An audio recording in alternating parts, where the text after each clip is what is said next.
আসসালামু আলাইকুম প্রিয় দর্শক, নির্বাচনের প্রাক্কালে নির্বাচন ধরে 1 মাসেরও কম সময় আছে। এই সময়ে এসে আমাদের প্রতিদ্বন্দ্বিতাকারী প্রধান রাজনৈতিক দলগুলো যে বিভিন্ন জোটে একত্রিত হয়েছিল, সেই প্রধান একটা জোটে একটা ভাঙনের শব্দ শোনা যাচ্ছে। সেটা হলো 11 দলীয় জোট। 11 দলীয় জোটে কারা ছিলেন? জামায়াতে ইসলাম এবং ইসলামপন্থী কয়েকটা দল মিলে এই জোটটা গঠন করা হয়েছিল। সেই জোটে একটা ভাঙনের শব্দ শোনা যাচ্ছে এবং সেই ভাঙনের শব্দ কিন্তু আদর্শিক কারণে নয়। ভাঙনের শব্দ হলো আসন ভাগাভাগি নিয়ে। এই জায়গাটাতে এই যে কারণটা, এই কারণটার জন্য আমি এই ব্যাপারটাতে খুব ইন্টারেস্ট ফিল করছি এবং আপনাদের সঙ্গে আলোচনা করছি। একটা জোট কিন্তু হতেই পারে, ধরেন প্রায় কাছাকাছি আদর্শ, একটু একটু ডিফারেন্স আছে, এ ধরনের দলের মধ্যে জোট হতেই পারে। কিন্তু এই 11 দলীয় যে জোটটা ছিল, এটা কিন্তু কোনো জোট ছিল না। এটা ছিল একটা নির্বাচনী জোট, কোনো আদর্শিক জোট না। এখানে আদর্শের কোনো মিল নাই, বরঞ্চ উল্টাপাল্টা আদর্শ। যেমন এলডিপি আছে এই জোটের মধ্যে, অলি আহমেদ, উনি খুবই মুক্তিযোদ্ধা এবং মুক্তিযুদ্ধের পক্ষের লোক বলে নিজেদেরকে দাবি করেন এবং জামাত বিরোধী। এবং দেখা যাচ্ছে যে এখানে তারা জোট করেছেন জামায়াত ইসলামের সঙ্গে এবং অন্যান্য ইসলামী দলের সঙ্গে। আদর্শের কোনো মিল নেই। আবার ধরেন ইসলামী যে দলগুলো আছে সেগুলোর মধ্যেও কিন্তু যোজন যোজন ডিফারেন্স। এই জামাতে ইসলামের যে রাজনীতি, এটা নিয়ে ইসলামী আন্দোলন, যেটা চরমনের পিরিয়ড যে দলটা আছে, ওনারা কিন্তু অনেক আক্রমণাত্মক কথা তারা জামাতে ইসলাম সম্পর্কে বলেছেন এবং এমনও বলেছেন যে জামাতে ইসলাম করলে পরে মানুষের তার ইমান নষ্ট হয়ে যেতে পারে, এমন কথাও বলেছেন। যে দল করলে ইমান নষ্ট হয়ে যাওয়ার আশঙ্কা আছে, সেই দলের সঙ্গে কিন্তু আবার ইসলামী আন্দোলন জোট করেছে। তার মানে পুরো জোটটা হলো নির্বাচনী জোট। নির্বাচনী জোটের মানে হলো যে কত বেশি আসন পাওয়া যায়। এবং এই জোটটার আপনারা যদি একটু মনে করতে পারেন, এই জোটটার শুরুটা কিন্তু হয়েছিল ইসলামী আন্দোলনের মাধ্যমে। এই প্রথম উদ্যোগটা কিন্তু ইসলামী আন্দোলনই নিয়েছিল এবং তাদের একটা থিওরি ছিল, সেটা হলো ওয়ান বক্স পলিসি। মানে ইসলাম পছন্দ যে দলগুলো আছে, যে মানুষরা ইসলামের কথা শুনে ভোট দিতে চায়, ইসলাম পছন্দ যে ভোটারগুলো আছে, তাদের ভোটগুলো একটা বাক্সে কী করে আনা যায়, এই ছিল মূল লক্ষ্য। এবং এই মূল লক্ষ্য নিয়ে তারা কিন্তু প্রথমে 5টা দল মিলে একটা জোট করে। সেই 5 দলের মধ্যে কী ছিল? তারা ছিল ইসলামী আন্দোলন ছিল, তার সঙ্গে ছিল বাংলাদেশ খেলাফত মজলিস, এই যে মামুনুল হক সাহেবের যে দলটা, এটা তার সঙ্গে ছিল কেবল একটা আছে খেলাফত মজলিস, আর একটা হলো বাংলাদেশ খেলাফত আন্দোলন, এবং তার সঙ্গে যুক্ত হয়েছিল বাংলাদেশ নিজামে ইসলাম পার্টি। এই 5টা দল মিলে তারা প্রথমে একটা জোট করে। এই জোটের 5 জনের সঙ্গে 6ষ্ঠ দল হিসাবে যুক্ত হয় বাংলাদেশ জামায়াতে ইসলাম। তাহলে 6 দলীয় জোট হলো। তারপর আরও 2টো পার্টি এর সঙ্গে যুক্ত হয়। একটা হলো জাতীয় গণতান্ত্রিক পার্টি বা জাগপা, আর একটা হলো বাংলাদেশ ডেভেলপমেন্ট পার্টি বা বিডিপি। এই দুটো যোগ হওয়াতে দলের সংখ্যা দাঁড়ায় 8টা। এই 8টা দল একসঙ্গে মিলে বেশ কিছুদিন বিভিন্ন সময় আন্দোলন, বিবৃতি, বিভিন্ন কথাবার্তা তারা কিন্তু বলেছে এবং সবাই ধরে নিয়েছিল এই 8 দলের একটা জোট হচ্ছে। এবং সেই জোট যখন হচ্ছিল, তারপর এই শেষ দিকে এসে, শেষ বেলায় এসে আরও নতুন 3টা দল এখানে যুক্ত হয়। এবং ইসলামী আন্দোলনের বক্তব্য না হলো অভিযোগ বলি আমি, ইসলামী আন্দোলনের অভিযোগ হলো এই যে আরও 3টা দল যুক্ত হয়েছে, এই 3 দলের সঙ্গে যুক্ত হওয়া এবং আসন ভাগাভাগি, এই কোনো প্রক্রিয়ার সঙ্গে ইসলামী আন্দোলন ছিল না, এটা ওদের বক্তব্য। সেই 3টা দল কি কি? একটা হলো জাতীয় নাগরিক পার্টি এনসিপি, আরেকটা হলো আমার বাংলা পার্টি, আমার বাংলাদেশ পার্টি যেমন এবি পার্টি, আরেকটা হলো অলি আহমেদ সাহেবের লিবারেল ডেমোক্রেটিক পার্টি বা এলডিপি। এই 3টার যুক্ত হওয়ার সঙ্গে কিন্তু অন্য জোটের অন্য দলরা অতটা ওয়াকিবহাল নয় বলে তারা অভিযোগ করেছেন। ঠিক আছে, তারপরেও তারা চলছিল এবং জোটটাকে আপাত দৃষ্টিতে 11 দলীয় জোট, 11 দলীয় নির্বাচনী জোট এবং একটা শক্তিশালী জোট হিসেবে হয়তো কেউ কেউ মনে করছিল।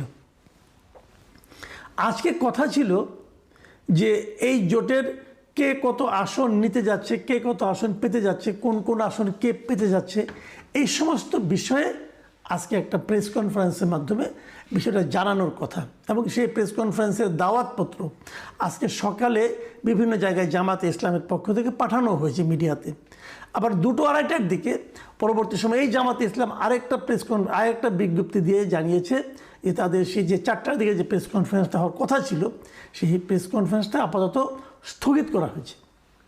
এখন সকালে ডাকা হলো, দুপুরে স্থগিত করা হলো, কারণটা কি?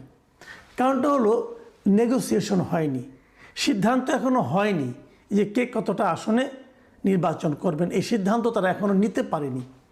আসলে সিদ্ধান্ত না হওয়ার পেছনে কী কারণ? না হওয়ার পেছনে কারণ কিন্তু ওই একটাই, সেটা হলো আসন। কে কতটি আসনে নির্বাচন করবেন সে ব্যাপারে কোনো ফয়সালা হয়নি।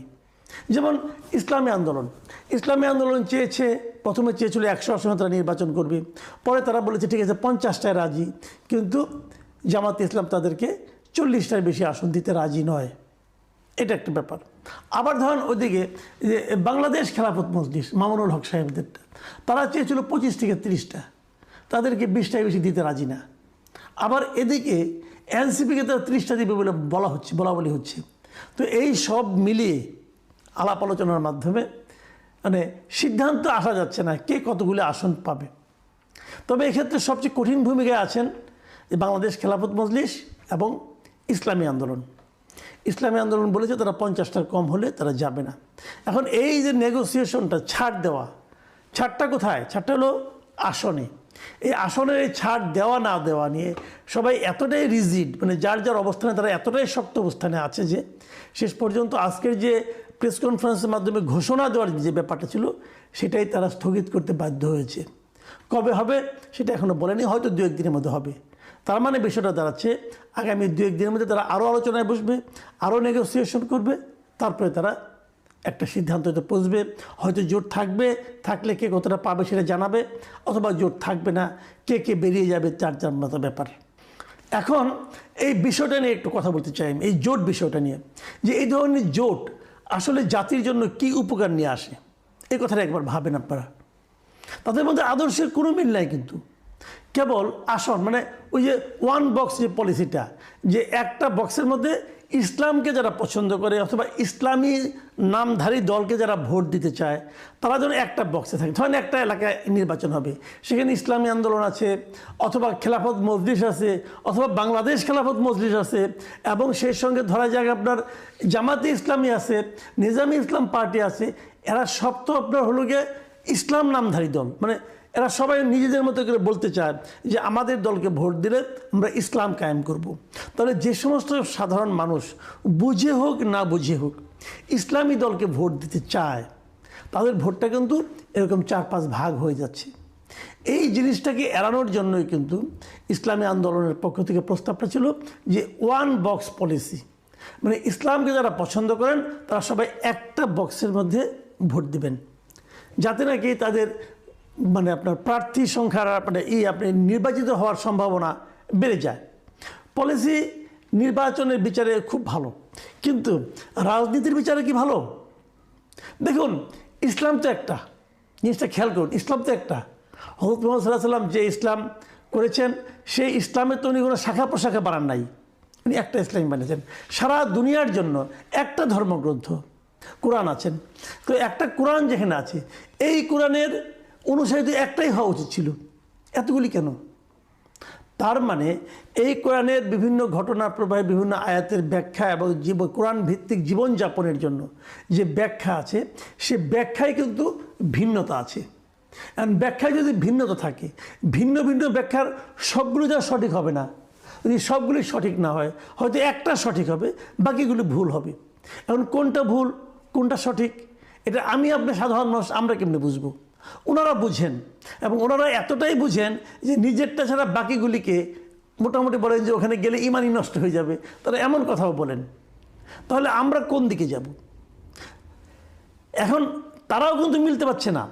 তাদের যে বিভেদটা, এটা কিন্তু নৈতিক কারণে, তাদের বিভেদের কারণে তারা আলাদা আলাদা দল করেছে ইসলাম নাম দিয়া, কিন্তু ভোটের ক্ষেত্রে এক হয়েছিল। তাহলে তাদের কাছে কিন্তু আদর্শের চেয়ে ভোটটা ছিল বড়, ব্যাপারটা খেয়াল করুন, তাদের কাছে কিন্তু আদর্শিক কারণটা মূল না, ভোটটা মূল। আদর্শিক কারণে তারা একত্র হতে পারে নাই।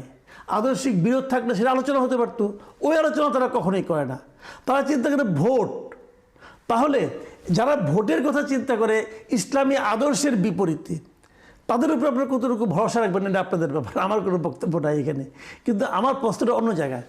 আমার প্রশ্ন হলো, এখনই ভোট নিয়ে যে ঝামেলা, আসন নিয়ে যে ঝামেলা, যদি বাই চান্স এরা নির্বাচিত হয়ে যায়, যদি এরা ক্ষমতায় চলে যায়, তখন কি হবে?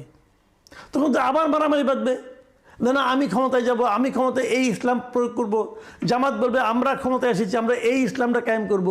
ইসলামী আন্দোলন বলবে না, এটা আসলে প্রকৃত ইসলাম না, প্রকৃত ইসলাম আমাদেরটা, আমরা এই ইসলামী শাসন ব্যবস্থা কায়েম করব। তাহলে শেষ পর্যন্ত হবেটা কি ভাই? মানে সামান্য ভোটের জন্য তারা একত্র হতে পারে না, যেটা কোনো ইম্পর্টেন্ট বিষয়ই না, যেটা একটা পুরোপুরি একটা জাগতিক বিষয়। সেই ভোটে যদি তারা পাশ করে যায়, তখন কি হবে? তখন তো মারামারি আরও বড় বাঁচবে। তার চেয়ে বরং আগের বাজারই ভালো, পরের বাজারের চেয়ে একটা আন্ডারস্ট্যান্ডিং এখনই হয়ে যাক, দেখি কে জিতে কে হারে। তো এখন এই যে বিষয়গুলো আমি সবসময় বলি যে এই যে জোটগুলি হচ্ছে না, এদের বিবেচনা